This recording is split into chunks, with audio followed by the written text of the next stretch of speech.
Hello student. देखिए, इसमें जो है बायोटेक्नोलॉजी में आपसे सेलेक्टेबल मार्कर पूछे जा सकते हैं। तो what is the selectable markers? तो आपको लिखना है कि selectable markers are antibiotics resistant genes. जैसे एंटीबायोटिक जो है वो रेजिस्टेंस जो जीन होते हैं वही सेलेक्टेबल मार्कर होते हैं। ठीक है, तो ये सेलेक्टेबल मार्कर का हम लोग यूज कहाँ पे करते हैं? हम लोग जब प्लाज्मिड में फॉरेन डीएनए लगाते हैं तो वहाँ पे हम लोग उसको जो रिकॉम्बिनेंट मेरा बनता है वो सफल हो गया है तो रिकॉम्बिनेंट बनेगा। तो उसको ट्रेस करने के लिए कि रिकॉम्बिनेंट बना है कि नहीं बन पाया है, हम लोग सेलेक्टेबल मार्कर का यूज करते हैं। तो यहाँ पे सेलेक्टेबल मार्कर को जो है ये हमने डिफाइन कर दिया है। अब हम लोग देखते हैं दूसरा टॉपिक है इंजर्शन एक्टिवेशन। इंजर्शन एक्टिवेशन क्या है कि अगर हम इस प्लाज्मिड में जो ये फर्स्ट PBr 322 था, ये फर्स्ट आपका आर्टिफिशियल प्लाज्मिड था, ठीक है, जिसको लैब में बनाया गया था। नेचुरल जो है आपका वो ई कोलाई है। तो अगर हम इसमें कोई फॉरेन डीएनए लगाएंगे तो हम या तो फिर इस वाले रेजिस्टेंस जीन में लगाएंगे या इस वाले में लगाएंगे, एम्पीसिलिन में लगाएंगे या टेट्रासाइक्लिन में लगाएंगे। ठीक है, तो जब हम उसको वहाँ पे लगाएंगे तो उसी को हम लोग बोलेंगे इंजर्शन एक्टिवेशन।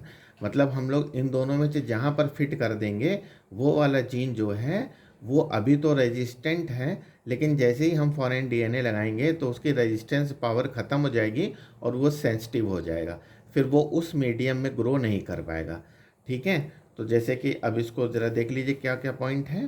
पहला पॉइंट है if we insert a foreign DNA और gene in any selectable marker then it become sensitive. मतलब ये क्या है, फिर ये इनएक्टिव हो जाएगा।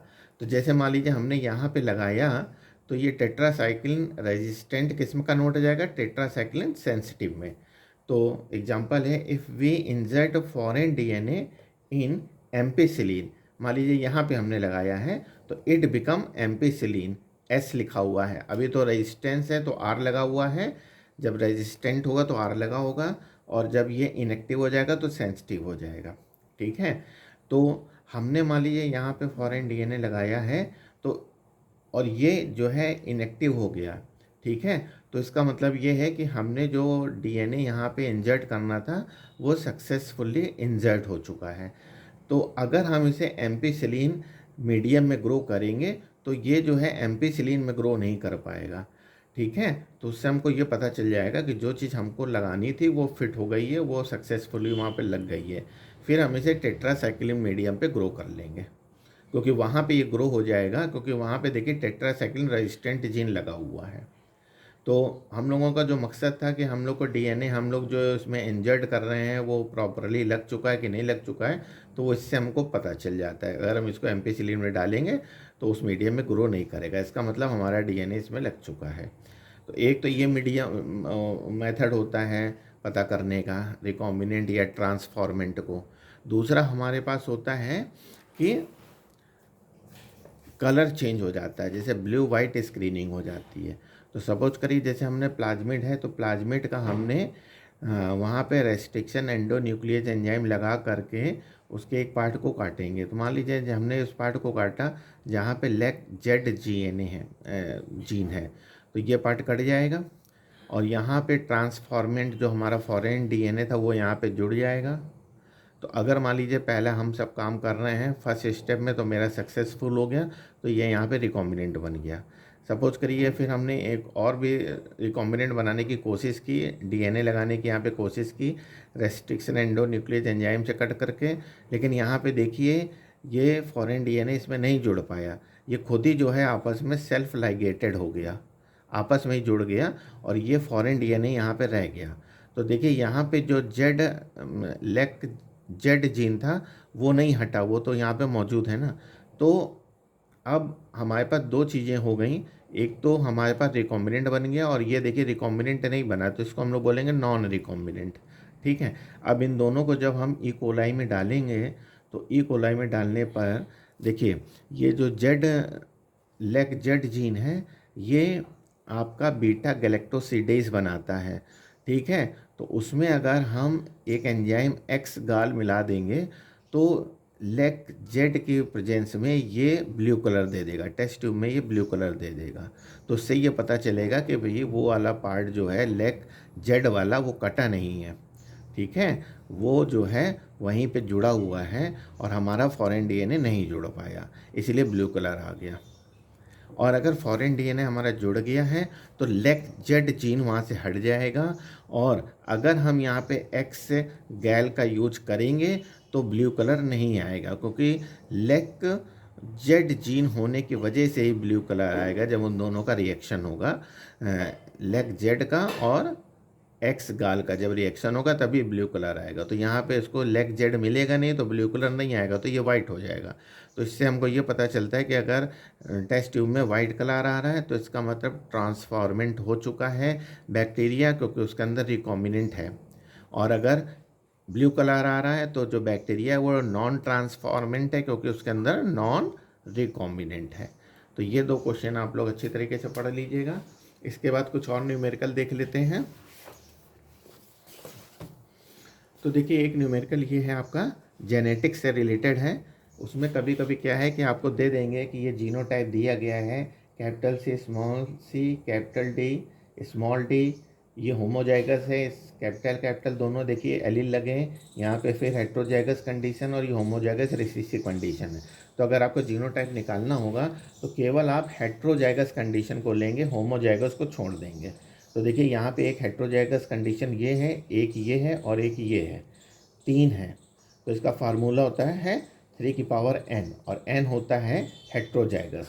तो हम यहाँ पे 3 मेरा निकला तो हम ये यहाँ पे 3 रख देंगे। अब इसका आंसर कितना आ जाएगा, 27 आ जाएगा। इस तरीके से हम जीनोटाइप निकाल सकते हैं। जीनोटाइप निकालने का फार्मूला आपको दिया गया है, बस यहाँ पे हमको देखना क्या है कि जो हेट्रोजाइगस कितने हैं उनके नंबर को ऊपर लिख देना है। इसके अलावा जो है एक आता मल्टीपल एलील का क्वेश्चन आ सकता है कि calculate genotype in population if a character is controlled by A gene that has 10 allele. मतलब एक कैरेक्टर को एक जीन रेगुलेट कर रहा है जिसके पास कितने एलील हैं, 10 है। तो इसका फार्मूला लिखा हुआ है n ब्रैकेट में n+1/2। तो n जो हो गया वो नंबर ऑफ जीन है, तो यहाँ पे जीन जो एलील है, तो यहाँ पे आपका 10 हो गया, फिर 10+1/2 और इसका मल्टीप्लाई कर देंगे, आंसर आ जाएगा 55। तो इस तरीके से आप किसी भी जो है मल्टीपल एलील का न्यूमेरिकल कर सकते हैं। इसके बाद में हम लोग एक लास्ट देख लेते हैं हार्डी-वेनबर्ग लॉ। देखिए हार्डी-वेनबर्ग लॉ जो है इवोल्यूशन से रिलेटेड है। इसमें P+Q=1 होता है। मतलब कि अगर आपके ये पॉइंट किसी भी एनवायरनमेंट में नहीं है तो P+1Q=1 होगा, और अगर इनमें से कोई भी है तो फिर इक्विलिब्रियम नहीं हो पाएगा। जैसे नो नेचुरल सिलेक्शन, उस पॉपुलेशन में कोई नेचुरल सिलेक्शन नहीं होनी चाहिए, उसमें कोई म्यूटेशन नहीं होना चाहिए, उस पॉपुलेशन में कोई रिकॉम्बिनेंट नहीं होना चाहिए, उस पॉपुलेशन में माइग्रेशन नहीं होना चाहिए, उस पॉपुलेशन में जेनेटिक ड्रिफ्ट नहीं होना चाहिए।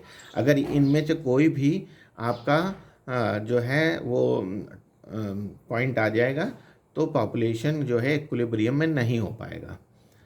तो हार्डी-वेनबर्ग ने कहा था कि अगर ये वाले पॉइंट नहीं होंगे तो वो पॉपुलेशन इक्विलिब्रियम में होगी और उसका जो है रिप्रेजेंटेशन P+Q=1 होगा। और P+Q² होल स्क्वायर का ये फार्मूला होता है जो आपको मालूम है। अब इससे रिलेटेड एक क्वेश्चन देख लीजिए। क्वेश्चन क्या है, दिया गया है a gene locus has 2 allele A capital A and small a. If frequency of dominant allele capital A is 0.4, then what will be the frequency of homozygous dominant, heterozygous and homozygous recessive in a population? तो देखिए P+Q में जो P होता है वो A को represent करता है और Q स्मॉल a को रिप्रेजेंट करता है।